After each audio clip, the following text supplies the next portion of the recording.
ನಮಸ್ಕಾರ ಸ್ನೇಹಿತರೆ. ಸ್ಯಾಂಡಲ್ವುಡ್ನ ಅಯೋಗ್ಯ ಖ್ಯಾತಿಯ ಸತೀಶ್ ನೀನಾಸಂ ಅವರ ಬಹುದಿನಗಳ ಕನಸಿನ cinema the rise of Ashok ಚಿತ್ರದ ಟ್ರೇಲರ್ ಫೈನಲಿ ರಿಲೀಸ್ ಆಗಿದೆ.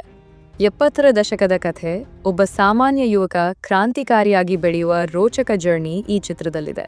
ಟ್ರೇಲರ್ ಹೇಗಿದೆ, ಸಿನಿಮಾ ಮೇಲೆ ಯಾಕೆ ನಿರೀಕ್ಷೆ ಇಟ್ಕೊಳ್ಬಹುದು ಅನ್ನೋದನ್ನ ಈ ವಿಡಿಯೋದಲ್ಲಿ ನೋಡೋಣ. ಟ್ರೇಲರ್ ನೋಡಿದ್ರೆ ಗೊತ್ತಾಗುತ್ತೆ, ಇದು 1970ರ ದಶಕದ ಮಂಡ್ಯ ಮತ್ತು ಹಳೆ ಮೈಸೂರು ಭಾಗದ ಕಥೆ. ಸತೀಶ್ ಅವರು ಅಶೋಕ್ ಅನ್ನೋ ಪಾತ್ರದಲ್ಲಿ ಕಾಣಿಸ್ಕೊಂಡಿದ್ದಾರೆ. ಅವರು ಕ್ಷೌರಿಕ ಸಮುದಾಯಕ್ಕೆ ಸೇರಿದ ಒಬ್ಬ ಸಾಮಾನ್ಯ ಯುವಕ, ಆದರೆ ಸಮಾಜದಲ್ಲಿನ ಅನ್ಯಾಯ ಮತ್ತು ತುಳಿತದ ವಿರುದ್ಧ ಹೇಗೆ ಸಿಡಿದೇಳ್ತಾರೆ ಅನ್ನೋದೇ ಇಲ್ಲಿನ ಹೈಲೈಟ್. ಸತೀಶ್ ಅವರ ರಗಡ್ ಲುಕ್, ಕೈಯಲ್ಲಿ ಲಾಂಗ್ ಹಿಡಿದು ಆಕ್ಷನ್ ಮೋಡ್ನಲ್ಲಿ ಕಾಣಿಸ್ಕೊಂಡಿರೋದು ಅಭಿಮಾನಿಗಳಿಗೆ ಸಖತ್ ಕಿಕ್ ಕೊಡುತ್ತೆ. ಸಂಭಾಷಣೆಗಳು ಕೂಡ ತುಂಬಾ ಪವರ್ಫುಲ್ ಆಗಿವೆ. ಕಾಂತಾರ ಖ್ಯಾತಿಯ ಸಪ್ತಮಿ ಗೌಡ ಅವರು ಅಂಬಿಕಾ ಅನ್ನೋ ಪಾತ್ರದಲ್ಲಿ ತುಂಬಾ ಸಿಂಪಲ್ ಆಗಿ ಮತ್ತು ಇಂಪ್ರೆಸಿವ್ ಆಗಿ ಕಾಣ್ತಾ ಇದ್ದಾರೆ.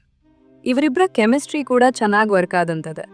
ಪೂರ್ಣಚಂದ್ರ ತೇಜಸ್ವಿ ಅವರ ಮ್ಯೂಸಿಕ್ ಟ್ರೇಲರ್ನ ಗಾಂಭೀರ್ಯವನ್ನ ಹೆಚ್ಚಿಸಿದೆ.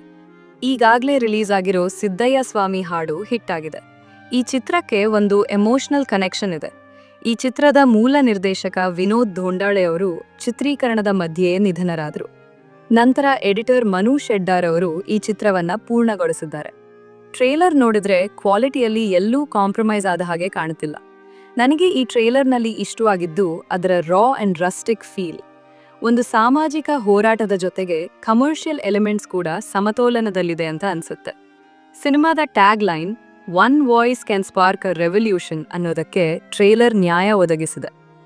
ಒಟ್ನಲ್ಲಿ the rise of Ashok Satish Ninasam ಅವರ ಕೆರಿಯರ್ನಲ್ಲಿ ಒಂದು ಮೈಲಿಗಲ್ಲಾಗೋ ಸೂಚನೆ ನೀಡ್ತಾ ಇದೆ. ಈ ಸಿನಿಮಾ ಇದೇ ಫೆಬ್ರವರಿ 27ಕ್ಕೆ ಥಿಯೇಟರ್ಗಳಲ್ಲಿ ರಿಲೀಸ್ ಆಗ್ತಾ ಇದೆ. ನೀವು ಟ್ರೇಲರ್ ನೋಡಿದ್ರೆ ನಿಮ್ಗೇನ್ ಅನಿಸ್ತು? ಸತೀಶ್ ಅವರ ಹೊಸ ಅವತಾರ ಇಷ್ಟ ಆಯ್ತಾ? ಕಾಮೆಂಟ್ ಮಾಡಿ ತಿಳಿಸಿ. ವಿಡಿಯೋ ಇಷ್ಟವಾದರೆ ಲೈಕ್ ಮಾಡಿ ಮತ್ತು ಚಾನಲ್ಗೆ ಸಬ್ಸ್ಕ್ರೈಬ್ ಆಗೋದನ್ನು ಮರಿಬೇಡಿ.